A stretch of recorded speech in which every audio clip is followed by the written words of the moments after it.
All the links to the original posts are linked in the description. So now let's start the video. Found my girlfriend cheating on me with my close friend. I have him arrested and ghosted her. So I am a long-time Redditor and decided to tell you all a story that has only just come to its final conclusion. I have created a secondary Reddit account specifically for this, as I want to protect those that are not a part of the Reddit community and change the names of all involved. Originally posted to our prorevenge, but was asked to post it here instead due to the nature of one of the revenge acts. Apologies if there is any spelling or grammar mistakes. TL Doctor will be at the bottom, but hold on to your hats. This is going to be a long one. Backstory: incoming sadness. My wife Rachel and I grew up in a largish town of close to 30,000 people. We knew each other at an early age, roughly 6 or 7. Can't specifically remember. We were practically inseparable.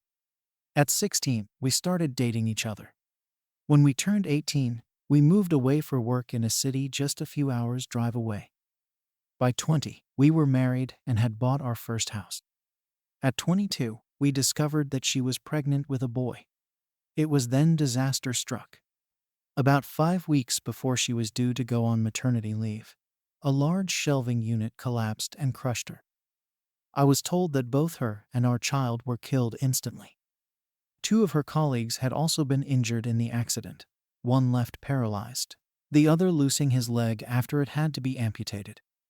The company she was working for had, in a cost-cutting measure, decided to continue using old shelving that had been written off as unsafe instead of replacing it.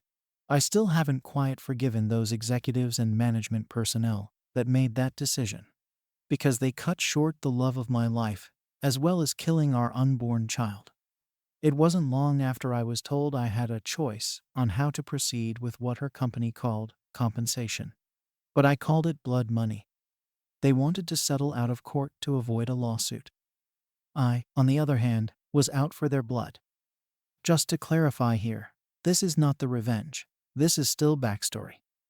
Fortunately, due to the coverage that it got, and involving several politicians, the case was settled quickly in court, roughly 3 years, in which the payout for all parties was close to 10 times the amount that they had initially offered. A lot of fines were given to them for breaches on work, health and safety. Executives were sacked. Others were jailed, etc. A story for another time, maybe, when I feel comfortable sharing.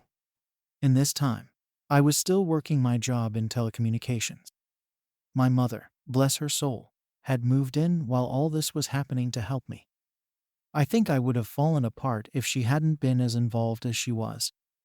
It was around this time I was offered a promotion, but it involved a lot of travel around the state. I made a request to have an office in my hometown's branch, as I wanted to not only take care of businesses in the state, but in my hometown also, as there was no business representative located there, to which they agreed. After a few months, we settled into a routine of 1 to 2 weeks in the city office, 1 week in my hometown, and 1 to 2 weeks visiting the rest of the state.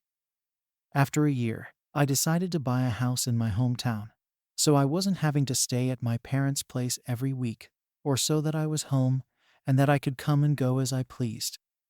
This is important for later in the story. It is about 4 years later that our story begins. Sorry if the backstory was a bit long. I had just returned from one of my trips on Friday and was checking in some stuff at my office when Harry, the branch's managing director, walked in. We had grown up together also, but had gone to different schools, but since coming back had developed a very close friendship. He asked how things were, and then asked me if I wanted to come to a house party that he was having that evening. Short notice and all, but I said yes. I felt like a few drinks with friends were in order. It was there that Harry introduced me to Catherine. She was a new hire at the branch where my hometown's office was located, and was getting to know everyone, being new in town. We hit it off immediately. As much of a cliché as it sounds, it was almost as if Rachel was in front of me, instead of Catherine. I won't bore you too much with the details, but after 2 years of dating, we decided to take the next step, and she moved into my hometown's house. Everything up to this point had been going really well. Catherine and my parents got along, and Rachel's parents also approved and were happy that someone could make me just as happy as Rachel had done. All was going well for close to a year when things began to change. Skype sessions were cut short suddenly. Neighbors would tell me about how a car, described to me like it was Harry's, was always seen parked in the back alley near my house whenever I was away. Some clothes that weren't mine were in my wardrobe. All signs pointed to her cheating, but she said that nothing was happening. She said that Harry would come over occasionally to discuss business, etc., but never stayed the night. I chalked it up to me being paranoid and continued on as if nothing was wrong, but there was always this feeling that something wasn't right. It was close to 6 months after that I discovered that she had been lying to me. I had just finished closing a rather large contract with a new company, and negotiations had wrapped up earlier than I had anticipated. So instead of sticking around for the next few days, I decided to pay for an early flight home and surprise everyone. Fast forward a few hours, and I drive into my hometown and down the alley behind my house, so that I could get into the house without being seen and surprise Catherine. Some part of me was curious, however, as to whether this mystery car was there. Sure enough, there was a car that was blocking the back entrance gate. I was confused for a moment, wondering if it had just been a neglectful neighbor parking, only to realize that it was indeed Harry's car. If it hadn't been for the high hedge line that I had put in a few years back for privacy, I may have well driven past my own place. Pulling up behind his car, I got out and thought it was strange that he was there so late, as she claimed that he always had left by now. As I approached the back of the house, I saw something that stomach drop. In my kitchen, Catherine and Harry were going at it hammer and tong. I froze. Time stopped. There was my close friend, having sex on my kitchen bench with my girlfriend. I didn't know what to do. So many questions were running through my head. Was this real, or was I dreaming? Why were they having sex in my house? Feeling defeated, I turned and left without them seeing me. I sat in my car for what felt like an eternity. I was crying hard, but the sadness quickly turned into anger. The same kind of anger I felt towards those that were responsible for Rachel's death. I wanted to hurt them badly. As a pacifist, I don't believe in violence. It was then I knew I was going to punish them and destroy their lives. And what better time to start than now? I moved my car back up the alley, far enough away from my driveway that I could still see Harry's car, and then walked back to the gate where I could see into the house and called her phone. They were still going for it when it rang. They both looked at the caller ID and did a double take when my name came up. I could see that she was considering answering it, and they let it ring out. After a few moments, they were back into it again, and I dialed once again. This time she did answer. As she was answering, I hung up and made my way back to my car. As soon as I did, she called me back. She asked why I was calling as late as I was, and I told her that I was about 10 minutes from home and didn't want to scare her coming in. She, obviously, was shocked and acted happy that I was coming, and the call ended very quickly after she said she was going to get up and get changed into something. I said bye and hung up. A few moments later, Harry came peeling through the gate and, still half naked, jumped into his car, took off like a bat out of hell. I smiled a little, knowing the fear that both of them would be feeling from being so close to being caught. I waited a few moments before turning my car into the same place Harry had been moments earlier. The night was fairly uneventful afterwards, and it wasn't until after she was asleep that I got up and went to my office down the hall. I couldn't sleep. I needed to plan. And plan I did. The revenge. My mother always taught me to be a pacifist and to allow cosmic karma to take its course. But on this occasion, I decided that karma could use a helping hand. I decided to punish them separately but destroy both of them. I knew that Harry had a drug habit. Nothing major, but he kept it very private.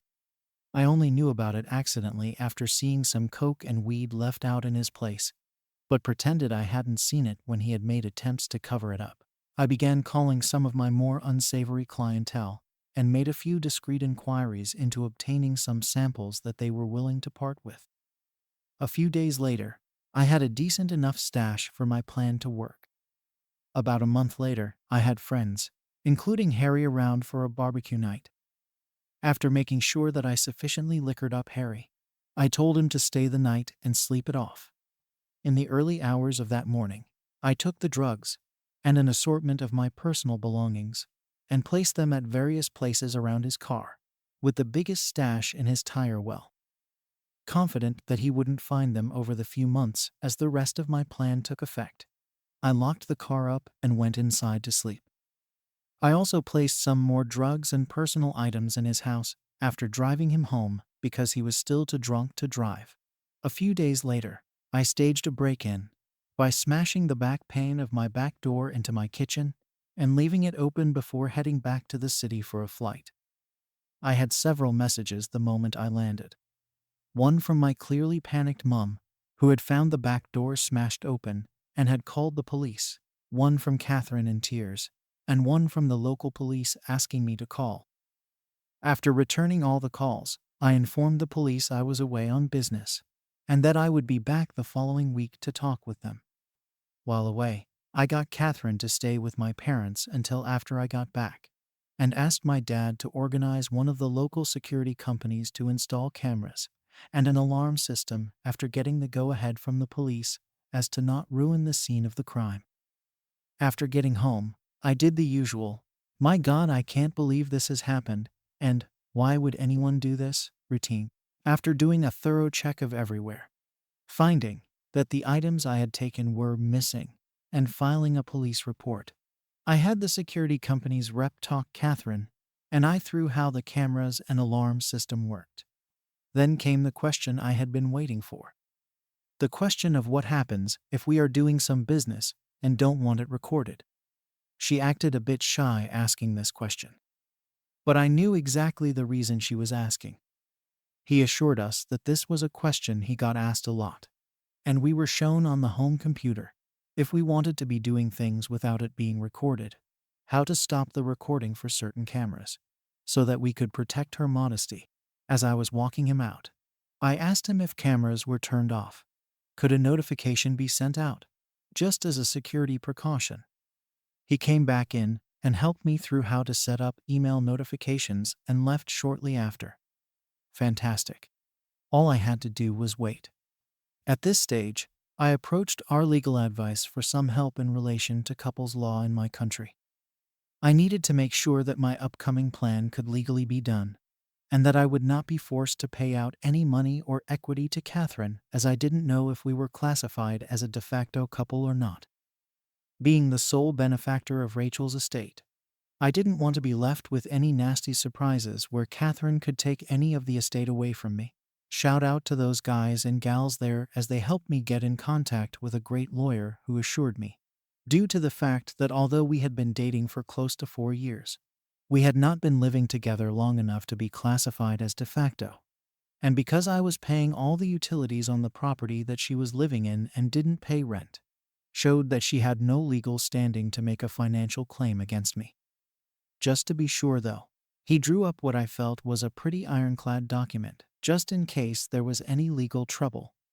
The following week, my work had approached me and offered me a promotion to move back to the city and run the team that I was a part of, meaning I wouldn't need to travel as often and be in the one location, and due to the success of being located in my hometown, that they were considering having 3 to 5 representatives spend 1 to 2 weeks in the larger surrounding towns, including my hometown as a part of my team. I said yes, and began the process of beginning my transfer, which would take about 6 weeks. Perfect. More than enough time to gather all my evidence. Upon getting back to my hometown the following week, I began to start in motion the rest of my plan. I asked Harry to approve 1 week's worth of vacation for Catherine for 2 weeks' time. I wanted to send her and a friend or two away on a retreat before I made the biggest decision of my life for a second time. He jumped up and gave me a huge hug, congratulating me on being prepared to take the leap again. I hugged him back tight, but not the way I think he imagined it at the time. He agreed and blocked out the week for me. I asked him not to say anything to anyone, as I wanted to make it as big a surprise as I could. I knew that it would spread like wildfire around the office regardless, but that was my plan. That night, I told Catherine that I had booked her and two friends to go to a tropical spa resort, all expenses paid for a week. No questions asked, pick two friends, and come back to the biggest surprise of her life. She screamed like a kid who had just been told that all the candy in the shop was hers to have. I then told her that the following week, I was going to spend it in the city, preparing for a large client who was one of my biggest accounts, and needed some people in my team to help before flying out the following week, and I wouldn't be home until the Monday that she was leaving, so I wouldn't be able to see her, which seemed to disappoint her. But I told her it would be worth it when she returned. What I failed to tell her was that I had decided to take 2 weeks vacation on the other side of the country, mentally preparing myself for the shitstorm that was about to erupt the moment she stepped foot on the plane, as well as enjoying my first stage of freedom. On Sunday 2 weeks later, I flew back and began driving home. Once getting there, I done a quick pass by my house, and sure enough, Harry's car was there. Like the first night I had caught them, I parked a little ways back and checked the cameras. Asleep in my bed. No surprise, honestly, as I had recorded them constantly do this over the 2 weeks I had been away. I then made my first call to the police, blocking my caller ID. I told them that I was one of my neighbors and saw someone hanging around in their car in the alley behind my house, and occasionally passing something through windows to passing cars, while also looking into my yard, and I was concerned that they were dealing drugs and or going to break into someone's property. I gave them his license plate and description. They said they would have someone there in a few minutes, so I thanked them and hung up. I then called Catherine and told her I was about 10 minutes from home, and that I knew she was flying out tomorrow, but desperately wanted to surprise her. Looking back at the footage now, I laugh at the commotion that I am surprised I didn't hear. In a few short seconds, Harry was half dressed and flying out the back door to his car. At that point, I couldn't have asked for a more perfect scene. As Harry was peeling away, one of the police cars rounded the corner behind me, saw Harry driving away fast, and gave chase. After pulling in, greeting an excited Catherine, and doing all the couple things, she fell asleep again. I, on the other hand, couldn't sleep a wink. The next day, her and her friends were bundled into a car. After they drove away, I had to wait a few hours, but I began to execute my plan. I called my friend who was a removalist and apologized for the late notice, but needed my place packed and moved on Friday. After agreeing on a time, I told him that he would need to take certain boxes to a storage facility, which he said wasn't an issue. Then I began packing Catherine's belongings. Later that day, I got a call from the police for me to come and identify some property that they had apprehended from a suspect the previous night that fit the description of property I had reported stolen. I grinned to myself, happy that my plan for Harry had grown to fruition, and replied that I would be there shortly to collect it. Of course, when I got there, some of the items were still unaccounted for, due to the fact that they must have still been in his house, and they hadn't searched there yet. By this stage, the town was buzzing with news. Events in my hometown don't stay secret for long.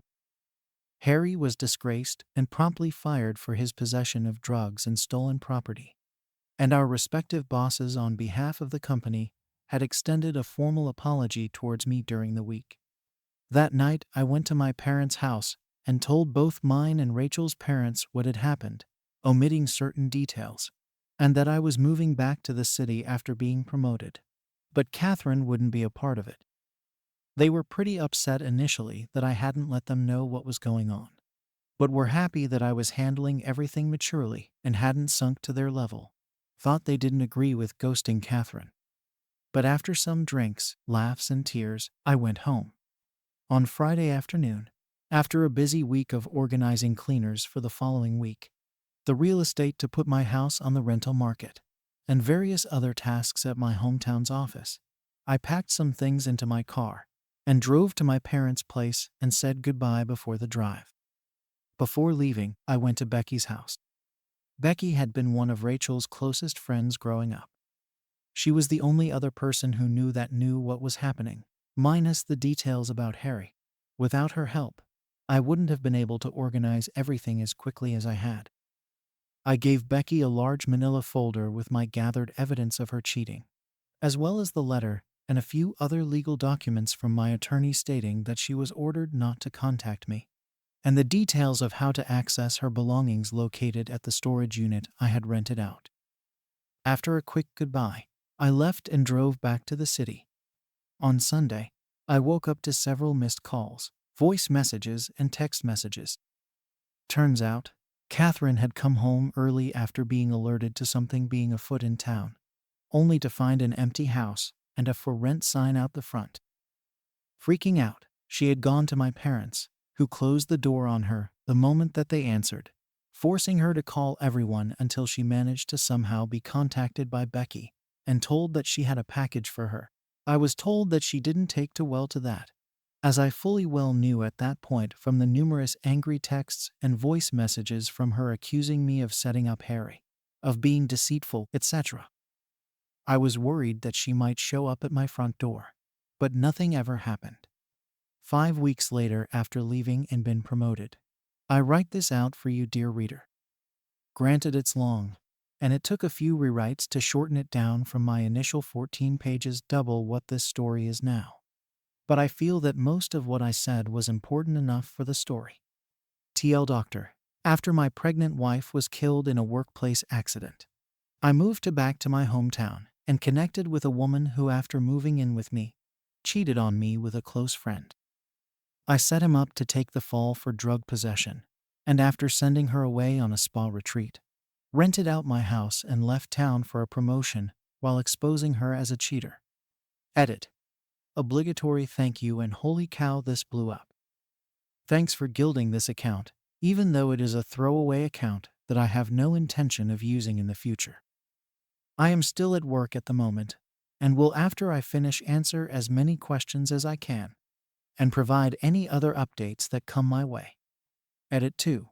So I'm home now, and with the number of questions that are here, as well as other comments and messages I have received, I decided to take the time to answer questions and provide some clarity here, save responding to everyone. So one of the questions I keep getting asked is what happened to Harry, why I was so hard coming down on him, and why I would incriminate myself, especially on the internet. After making some inquiries back home to some friends, the short answer is, Harry is looking at a few months in prison, as it's his first offense, but could be out sooner, and I felt that it was necessary to the story. No one other than myself knew what I had planned to do with Harry, which is why I omitted quite a few crucial details that had the potential to truly identify me, as well as change up some of the descriptive language about locations to potentially put this story anywhere in the world. Just for clarification, there was already more than enough evidence in his own home. I just provided the means for the police to further investigate his activity in his home. That being said, I don't regret doing what I did to him, as he knew both Rachel and I growing up, and knew how hard it was for me to pick up my life after she died. For those also asking if I am worried about Harry finding out and pointing the authorities in my direction, I know that he doesn't use Reddit. I know Catherine has an account, but I haven't seen any recent activity to state that she has been on in some time. As for other Reddit users, who knows? Most of the people I am friends with on my main account may recognize this story if they come across it. But as for their browsing preferences outside the subreddits that we frequent on, I can't say. As for Catherine, people have questioned why I didn't do more to her, or why I stuck around for as long as I did. Honestly, I almost did kick her out after a few days, but I wanted to gather evidence and show proof of her cheating so that everyone she knew would know what she had done. She is a major socialite, her words, and I knew by exposing her it would kill her reputation. As for what happened to her, I have been told that she moved to another state just recently after being transferred. From the people I have spoken to today, She was put mainly on administrative duties before her transfer, as there was quite a bit of backlash after the rumor mill made its way around town. People have questioned the legality of what I did to her, moving all her stuff out, sending her and some friends away, spending a good amount on the trip, etc. Morally, I can see that it's a pretty dick move to build up her expectations of what she thought was going to happen. This, combined with killing her status around town, was my ultimate goal: to have her experience what it was like to have everything fall around you. But from a legal standpoint, I had every right. In the time she had been living with me, she had never updated any of her personal information, driver's license, voting registration, etc., to reflect that she had moved into my house. I found out this information during the course of my preparation with my lawyer after I spoke to our legal, with no concrete proof on paper to show that she was residing there. And because we hadn't met the de facto status, I was able to do what I did with no threat of backlash. Finally, for those of you saying how my story is fake, that I am a karma whore, a sociopath in this day and age, who doesn't have some sociopathic tendencies, and pointing to my malicious compliance story also as proof, I will be honest and let you know that I will not try to change your minds on this. Everyone is entitled to their opinions on stories shared all over Reddit and opinions on those who share them. The story on the other subreddit, however, was to build karma, as my original post on RPro required to me build up enough before they would allow me to post, as they thought that I might have been a bot. That story, which I only edited in the basics of the conversation because I can't remember all of it, did in fact take place and made national news coverage shortly after.